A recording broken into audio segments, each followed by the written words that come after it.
নবীজির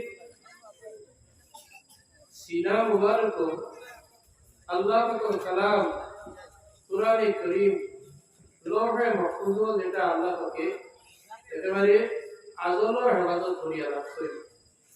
এই কুরআনে কারীম নবীজির সিনা পর্যন্ত পৌঁছিবার সময় হযরত ইব্রাহিম আলাইহিস সালাতু ওয়াস সালামের মাধ্যমে পৌঁছিছে। এক আয়াত, দুই আয়াত, তিন আয়াত, কোন সময় এক সূরা, ওলা জরুরতর পরিমাণে বিভিন্ন সময় 22.5 বছর এই সমস্ত কোরআনে কারীম নবীজির খিদমতে আছে।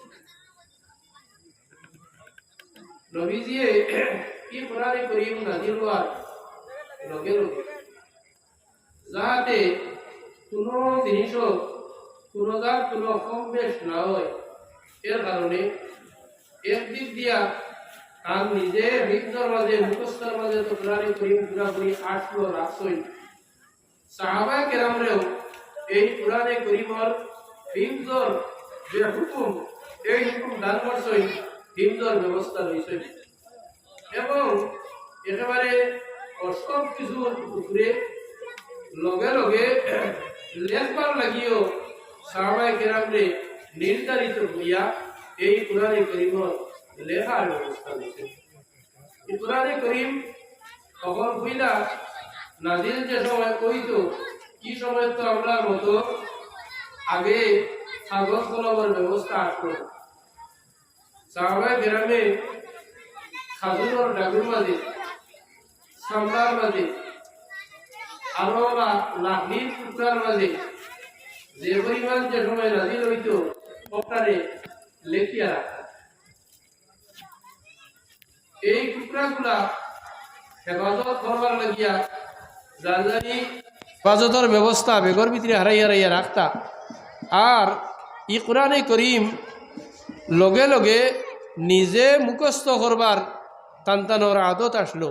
কোরআনে কারীম যে সময় নাজিল হইছে, ই সময় যত সাহাবায়ে কেরাম ই কোরআনে কারীমের আয়াত হল শুনতা, টানটানোর অন্য কোনো ধরনের মশগলিয়ত, কোনো ধরনের ব্যস্ততা বুঝতা না। সব থেকে বেশি দরকারি বুঝতা ই কোরআনে কারীমের আয়াত হল এবং অহরাইন্তরে লগে লগে মুখস্থ করতা। ইতিহাস লম্বা, আমি প্রসঙ্গ হিদিকে নিতাম নাই। ই যে যুগ, এই যুগ ইবতেদা ইসলাম কোরআনে কারীমের নাজিল হওয়ার যে যুগ, এই যুগ কোরআনে কারীম থেকে গুরুত্বপূর্ণ আর অন্য কোনো জিনিস আসলো না। একদিন নবীজিয়ে গিয়া ফাইলা কিছু সাহাবী হলে হদিসরেও লেখতা।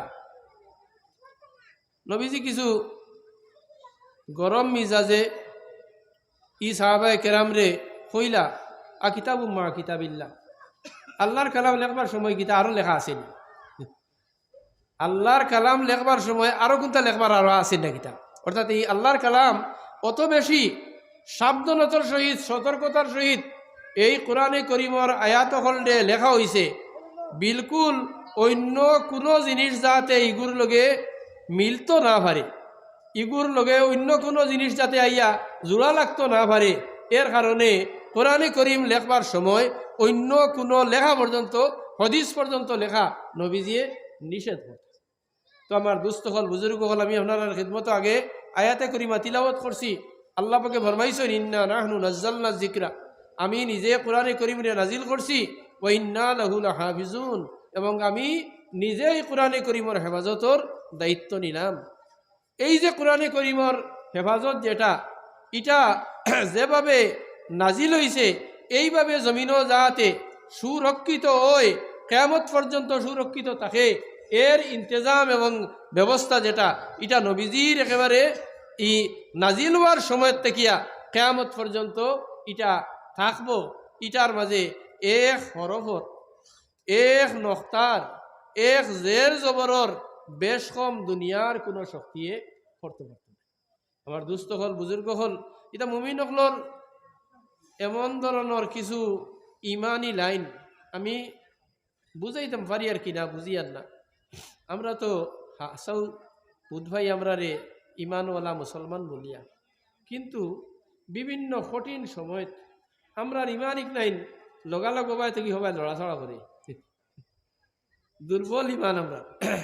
কিন্তু কোরআনে করিমর ভিতরে আল্লাহ পাকে যে নিয়ামত রাখছইন ইকনাইন তরে সঠিকভাবে যদি আমরা জানতাম পারি, ইকনাইন তোর উপরে যদি আমরা বালা করি চিন্তা করি বুঝবার চেষ্টা করি, তাইলে এই দিন ইসলাম এবং আমরার যে ইমান ইকনাইন আল্লাহ পাকর পক্ষ থাকিয়া একেবারে একিনি হিসাবে জমিনও আইছে।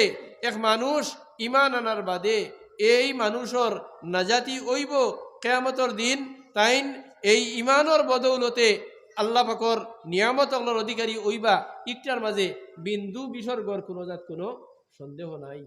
এই যে কোরআনে করিম, এই কোরআনে করিমর নারায়ে তাকবীর, নারায়ে তাকবীর, আল্লাহু আকবার, নারায়ে তাকবীর, আল্লাহু